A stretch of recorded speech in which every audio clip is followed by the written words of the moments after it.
Hi everyone, it's Batiba Bridges, your DFW Realtor, and I have some exciting news.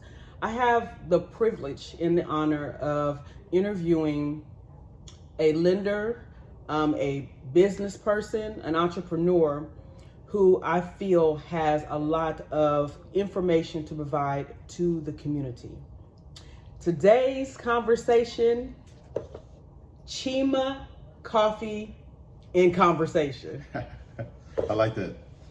How you doing, Chima? I'm good. Yourself? Doing pretty good. So what got me to reach out to Chima was because I was getting information from different buyers that were saying that they either don't understand the loan process or really weren't giving our loan officers an opportunity to help them. It peaked when I had a buyer saying that she just didn't want to have anything to do with the loan process, which means missing out on opportunity to purchase a home. I said, okay, it's time for me to reach out to a lender who I trust, also a lender who has a relationship with one of my favorite people. Shout out to Rhonda Hutchinson, who introduced me to Chima.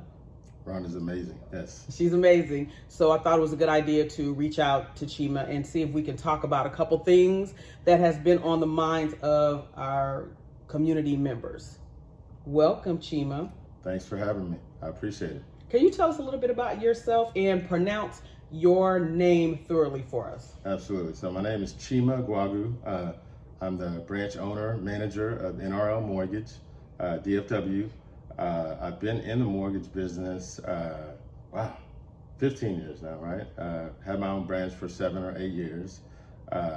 My company, NRL, we specialize in first-time home buyers. We're happy to say that we offer every program available in the state of Texas. That's, FHA, USDA, VA loans, conventional, of course, jumbo, T-Shack. So that way we're able to, when you guys bring us a buyer, we're able to go through that buyer and their family and offer them a program that's customized for them. On average, which loan product do you think that you utilize the most, or is it the same? Like right now, Batiba, things are, the market's funny, rates are up, although they're down of late, right? So we do everything. We do a lot of, we're definitely heavy in FHA government business. We do a lot of conventional. I've had 2-3 buyers last month that we were able to utilize the T-Shack program, second lien, and actually the buyers were actually able to get a check back at closing, right? So that was obviously a pleasant surprise for them. It's really no stone, every stone unturned, right? No stone unturned. We do everything we can to get them to the finish line and get them into a product, a loan that works for them. I wanted to get a little bit of information on T-Shack, just a little bit, so our buyers know how this type of assistance can help them. Yeah, like right now, again, and especially in the DFW market, prices are up. I'd say that for the last 2 years, houses were appreciating 15-20% a year. What a lot of people don't know is right now, houses are shitty, right? So you as an agent, you guys are able to go in there and be strong and get seller concessions. We take those seller concessions and, put that with a T-Shack or a Seth or a grant program and actually, get the buyer the back at closing, right? And so if they have little money or not as much as the 3.5% down or whatnot, we can make it work. We can look at it and customize it for the buyer. Okay, so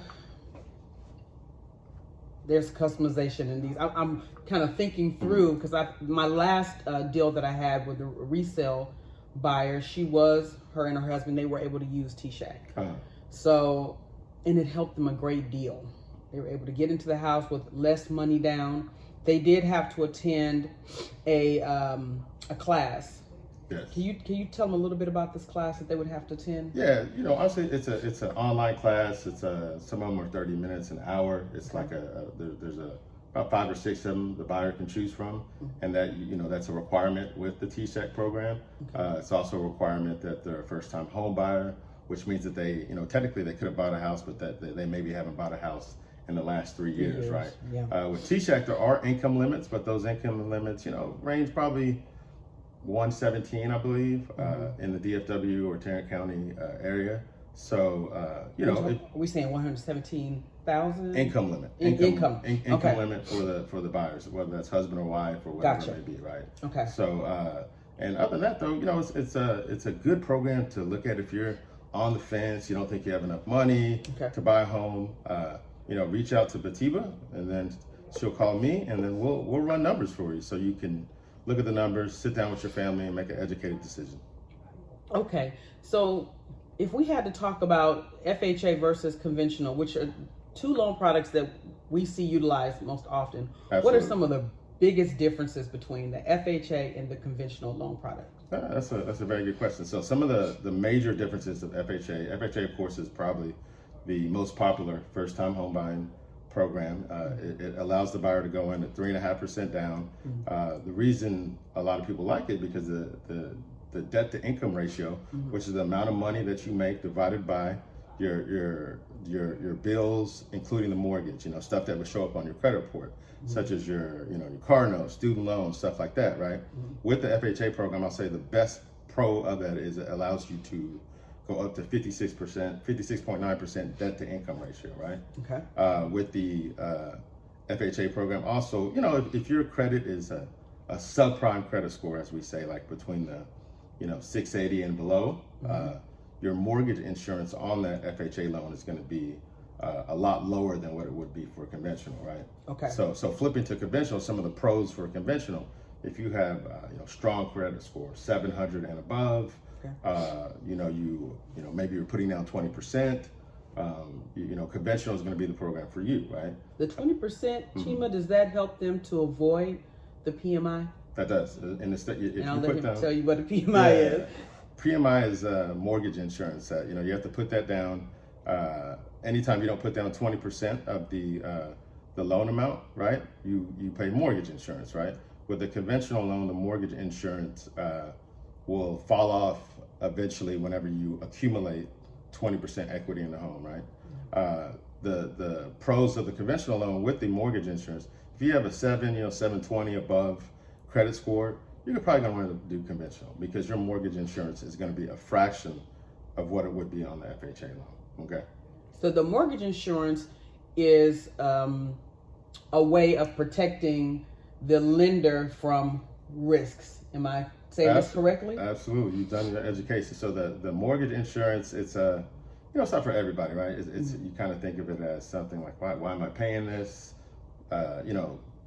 Post 2012, I don't know, for those people that were in the business or bought a house prior to 2012, you were buying, we used to call it the Wild Wild West, you put down 0%. Yeah. Basically, if you had a breathing pulse, you were able to finance a home, right? Well, that was good and bad, right? So a lot of people,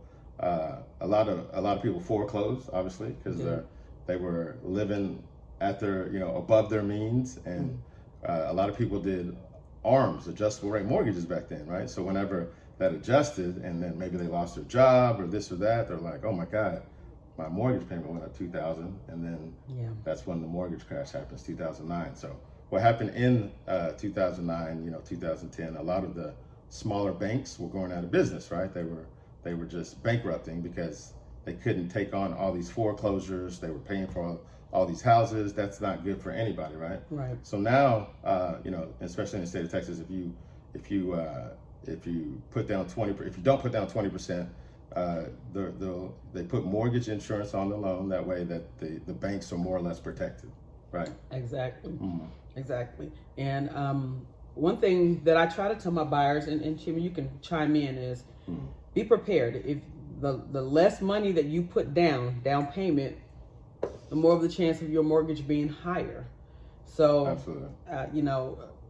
I try to let them know that if you can put down more money please do. If you can, please do. No, absolutely. A lot of people, you got to realize, buying a home is the greatest influence on generational wealth, right? So, when you're putting down that money on a house, a house is an appreciating asset, right? There's more millionaires created through real estate than anything, right? So when you put down that money, you buy that house, let's say right now for $350,000, especially in the state of Texas and Dallas, in a couple of years, that house is going to be worth four something, maybe even more. So it's an asset. And then when you buy that first house, you live in it, you sell it, you're going to make more money than you've ever made in your life, right? And then on that next home that you buy, your second home, you are able to put down the 20%. Then you're able to put some money in the savings account and then rinse and repeat again, And that's how I always tell people, when you buy your first home, live in it, you sell it, and you play your cards right, you're not gonna have to ever worry about money again, right? When people sell these homes, they're making hundreds of thousands of dollars, and then they just keep doing it over and over again, and that's how you do it. So excellence in equity. I always talk about equity. There should be a reason why you're purchasing a home. You should have some goals. And one of the things that's important with purchasing a home is accruing equity. Secondly, legacy for your children and your family. Oh yeah. Also autonomy, having the ability to do what you want to do with your home. If you're renting, less likely for you to be able to do those things. So we got a chance to talk about two of the loan products that we see utilized most often, which are going to be FHA and conventional. When we come back, our part two, we're going to talk a little bit about what the interest rates are right now, non-conforming versus conforming. This is going to be good for everyone, not just our buyers, for everyone to understand. Even myself, I was listening to Chima kind of giving me some advice or talking to me a little more about the differences between the two. And then we'll just touch on a couple more things, maybe USDA, veterans, just a little bit to try to get a broad perspective of the loan process. Also, we're going to tailor off with the perspective of a loan officer. Oftentimes we have buyers who just don't really know what's happening behind the scenes with their documents. And so I get a chance to ask Chima about that. And that way we can kind of calm some of our buyers a bit into understanding that our loan officers and their team and their crew are working hard to help you get financed. We'll be back soon.